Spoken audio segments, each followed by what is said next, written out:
Hey everyone, for red velvet cupcakes, for wet ingredients, we're going to need some plain old white sugar. And we're also going to need some vinegar, that's just regular old white vinegar. We're also going to need some vanilla, some red food coloring, some eggs, 8 tablespoons of butter, and buttermilk. And for the dry ingredients, we're going to need flour. This is just distributed between 2 bowls.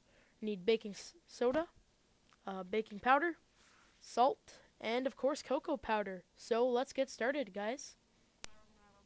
So our first step is to sift the dry ingredients, of course starting with the flour. So just throw all these into a sifter, and this is a pretty easy process to begin with. And to that you're going to want to add your baking powder. You're also going to want to add your baking soda. And you're also going to want to add your salt. And of course you're going to want to add your cocoa powder. Just get a good quality cocoa powder. Now just sift all these ingredients through. So you just kind of want to pick it up and do that with your sifter. Just kind of want to make sure everything gets all fine and crushed up. So now that everything's like this, you're just going to want to whisk it together with a whisk.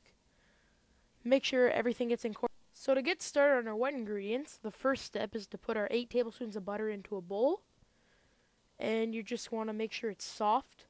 You're also going to want to add the white sugar as well. Now with your electric mixer, you're just going to want to cream it together. Just like this, just start off on lower speeds and move your way up to high. It might be a little hard to cream at first because there's a lot more sugar than butter. I'll explain that later. So this is pretty much about halfway through. It's going to kind of be like that. I don't know how else to describe it, guys. It's not really going to get creamy like when you're used to when you make cookie dough. This is probably all you're going to get. So yeah, that's probably the closest to creamed you're going to get. And now our next step is to incorporate our eggs. So let's get doing that. Crack in the first one, and you're just going to want to whip that in. Don't crack them all in at once. Just crack in one at a time. So just, yeah, do as I do in the video. So just crack in one, and yeah. So now that that's done, we're going to crack in our second egg. As you can see, just doing that right here. And you're just going to want to repeat this process for all of them. And this is what you're left with, just a nice smooth mixture. So we're going to add the rest of our wet ingredients.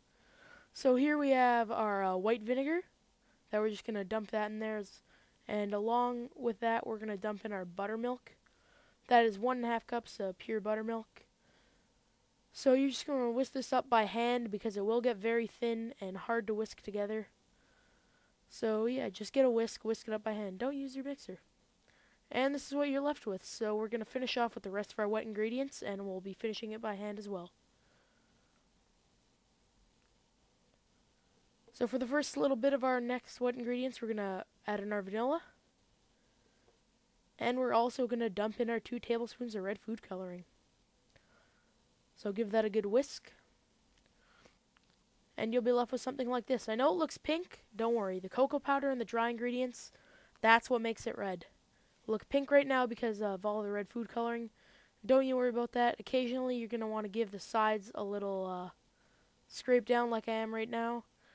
And use a big spatula. Mine's pretty small. Sorry about that. So now just dump in your sifted dry ingredients, and you're going to want to incorporate it until it's done. Do not overmix this batter. Just go until everything's combined. You don't need to worry too much about it, but it should just look like this when you're done. And so our next step is to put it in the muffin tin, so let's do that. Here I just have your regular old paper muffin cups. So you're going to take an ice cream scoop like that and fill them about 3/4 of the way. You just want them to come up to the top. It's okay if you go a little over, but you just want them to come up to the top. So this is what you're left with when you're done. And you're going to bake those at 350 for 20 to 25 minutes. You're also going to want to tap down the pan to even them out. So just bake those off.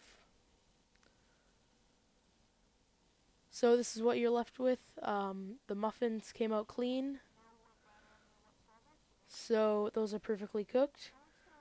And let those sit in the pan for about 10 minutes and transfer to a cooling rack.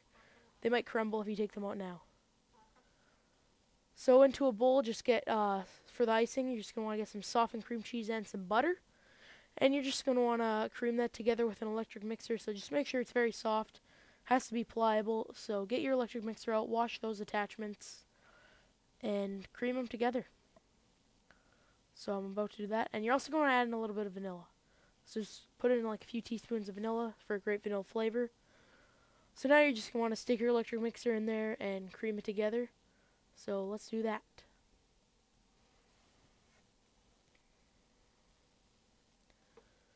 And that's the consistency you're after. So now you're just going to dump in some powdered sugar. This is just anywhere from 2.5 cups to around, like, you can even go 4.5 cups if you want a lot of sugar. Depends on how you like the taste of your muffins, or cupcakes, sorry. So I just started off with 2.5 cups and adjusted to my taste.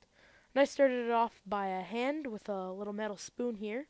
If you try and do it with an electric mixer, it's at the beginning, it's probably just going to make you look all powdery. The powdered sugar is going to fly everywhere. And here I bumped my tripod a little. This is just a mistake. Don't worry about that. You can kind of see I was kind of embarrassed when I did that. So, yeah, just mix it with a wooden spoon. Or not wooden. You can use a wooden spoon if you want, but just use a metal spoon. And now to ice our cupcakes. So, just wait till they're completely cool and spread on however much icing you like. I like a good thick amount of icing. So, I'm not very good at icing cupcakes. Don't follow my technique. You could probably find a way better one on the internet. But you just want to get it all coated in that beautiful cream cheese frosting. And the cream cheese frosting kind of goes so well with the richness of the chocolate cake. It's just a very rich cupcake. You're going to love it, guys. And this is looking a little bit smoother. I'm liking the texture of this icing. It's very pliable. So you just want to smooth it out like I am here. And now you're going to garnish with a little bit of cocoa powder. And that's just at the end. So tell me how you like my new format, guys. I'm thinking of doing voiceovers for all my episodes. The audio on this one kind of got messed up. So, and yes, that was me eating a little bit of the icing. So thanks for watching, guys. I really appreciate your feedback. Subscribe if you like. It's been the 8th